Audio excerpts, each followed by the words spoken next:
Facepalm America. I'm Beowulf Rockland. Thanks so much for listening to us. I appreciate that you give us a download. In the old days, they used to say, give us a listen, and I know you're listening. But you're downloading. You're not just tuning in. That's not how this medium works. Although functionally, in a lot of ways, it's the same. You know, I once heard on, I think it was Mystery Science Theater 3000, the difference between radio and a podcast explained pretty well, because the robots on Mystery Science Theater 3000 didn't know what radio was. And the host, I think it was Jonah, at that point, explained to them, well, radio is like a podcast you can't control. And I thought that was a good differentiation between the two of them. At any rate, we are here again, and Susanne Posel is with us, the host of This Week Again. Susanne, welcome. How's it going? It's going well. How about you? Pretty good. Pretty good. I think if I was hearing correctly, I think we have a few light taps of rain on the rooftop about now. You know, April, it goes back and forth. Sometimes it's sunny. Sometimes it's rainy. And I feel like the news is the same way. At the same time, we have been cast back into the 1860s by Arizona's abortion law. We're also anticipating, like, Donald Trump actually going on an act, not preliminaries, not charges, not an arraignment, but an actual criminal trial in New York City. And so I'm kind of torn. I don't know whether to be happy or whether to be sad or how I should approach the whole thing. And so it's okay. We can walk and chew gum at the same time. We can be elated that finally a trial has run out of delay tactics and will commence on Monday, Yay. April 15th. If you're reading this in the farther future, you've already seen what happened, and I hope it's good. I hope so. Tell us, future people. We want to know. See, April 15th, you know, usually tax day is the reason we remember that. But today, this year, we're going to be remembering. You know what? We will, yes, it will be renamed the Trump Day of Visibility. That's what we will. He's already too visible. He needs to be less visible. But I mean, this is a good. If he has to be visible, this is a good way for him to be visible, like on trial. Did you hear the epic smackdown that Lawrence O'Donnell? No. Okay, so this hit me kind of like when Bill Nye went on John Oliver's show, okay, and lit the world on fire and dropped F-bombs. Because I grew up with that man. He helped foster so much of a fervor for knowledge on Bill. And exactly. Hearing him scream out obscenities at my generation. It was worse than any lecture my mother ever gave me. So Lawrence O'Donnell is talking about the jurors for the hush money case that's coming up. Mm-hmm. And Trump's putting out these videos, pleading. They're like self-made hostage videos. They're hilarious. And Lawrence decides to take some much-needed pop shots at the fact that the man, we know now that he's not a billionaire, okay? But he does have some money. And he absolutely could afford a makeup artist. Yes. And someone who works with, My God, raccoon what is the hair, process every where- morning that he goes through? I would give so much money to like see that documented. Like he could just open a pay-per-view and probably like get the money that he needs for whatever like criminal bond that is required. But think what that must be like. I mean, I'm interested, believe me, but it's got to be long and it's got to be gross. I mean, like I mean, imagine what he has to do to look like that every morning. I mean, my God. The people from the White House that came out said that he does his own makeup. And someone comes along and swirls that dead raccoon. Just gives him a swirly around his head. Yeah, a hair swirly. But my oldest daughter was asking me, why are his eyes white? And I said, well, he's using concealer. But the problem is he's not mixing. The bronzer is so strong. He needs a brush, and he just needs a little bit of blending. Okay, he just needs to watch a video on YouTube. He's doing it himself. Well, I mean, that goes to I mean, you'd think he had everything that he needs to like to pay everybody, but I guess he's doing it on the cheap.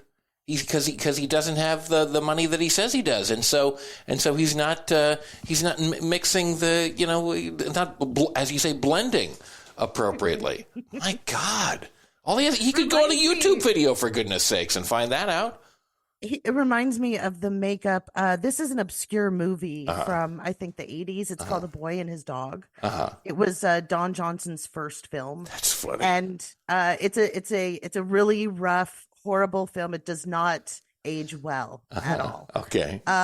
But the people, it's a dystopian film, and when he gets to what is quote unquote paradise, they wear white makeup with little rosy cheeks. Even the men do it. Everyone in this town does it. They're apple cheeked in heaven.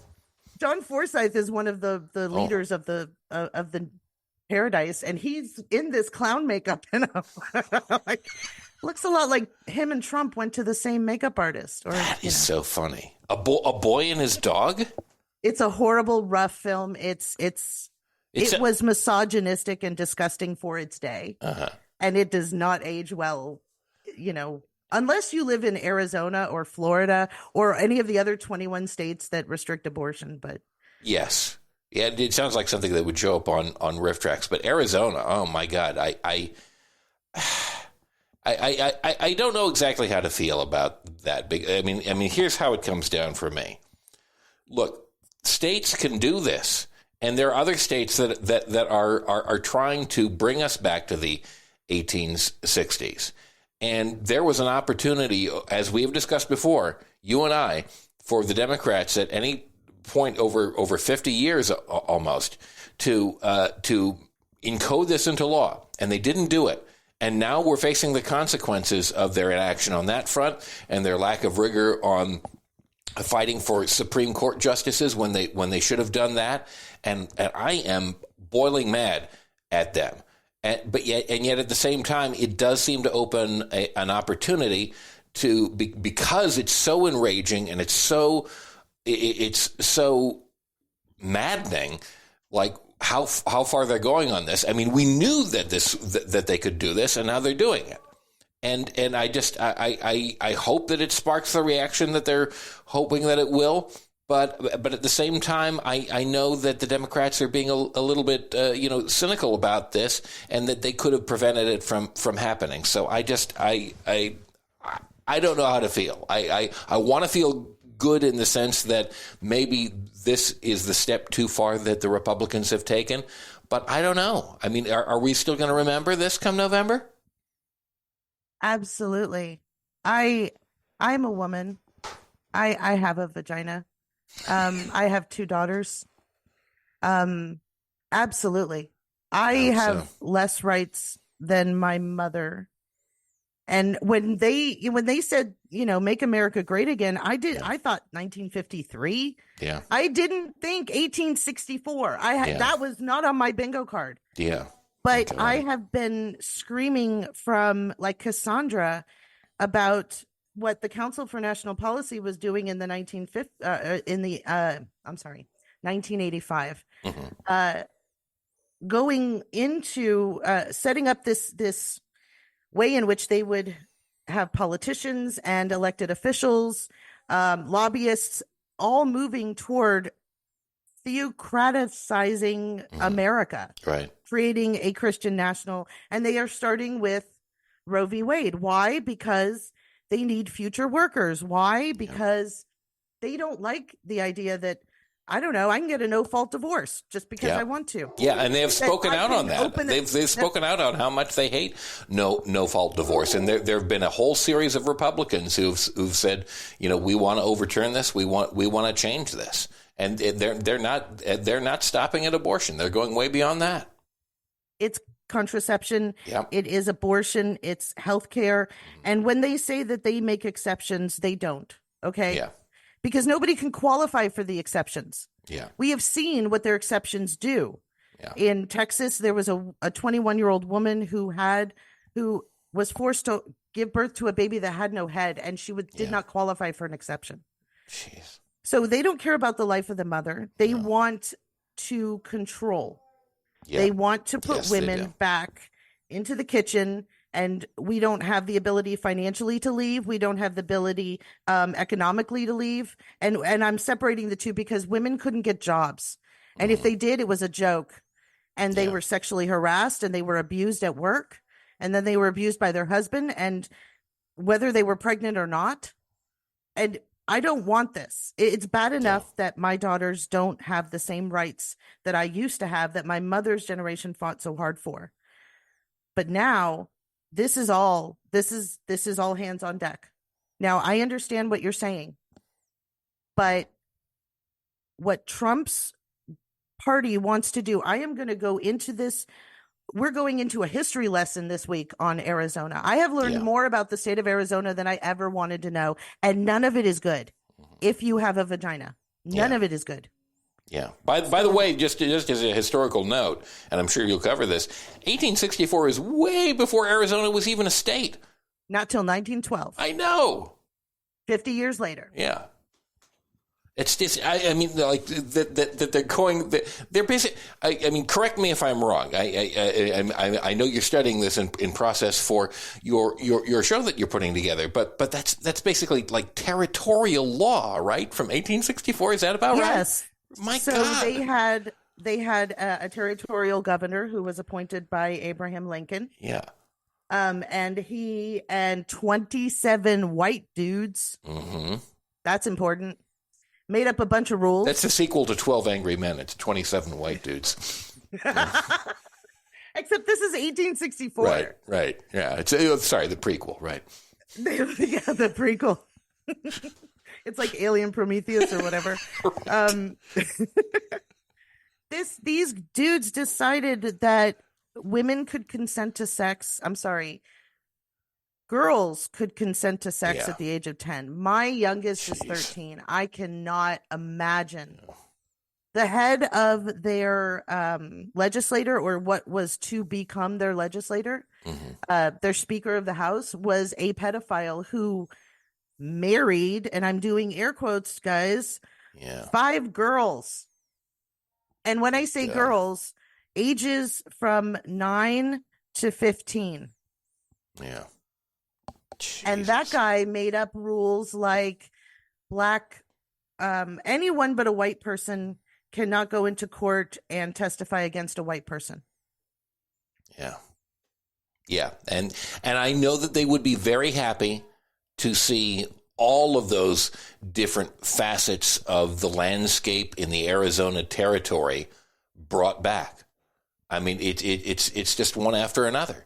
They're bringing us back into a past in which straight, white, Christian men ruled without question. And anyone else was just there in one capacity or another to serve them. Absolutely. It's got nothing to. It doesn't have to do with the right to life. It's got to do with putting everyone aside from that small class into a state of servitude. That is what it's about, and catering to their needs and catering to their economic system which benefits just them. And that's what all of this is about. And we're talking about abortion in Arizona, but that's what the efforts in all these other states ultimately are about. That's what the child labor law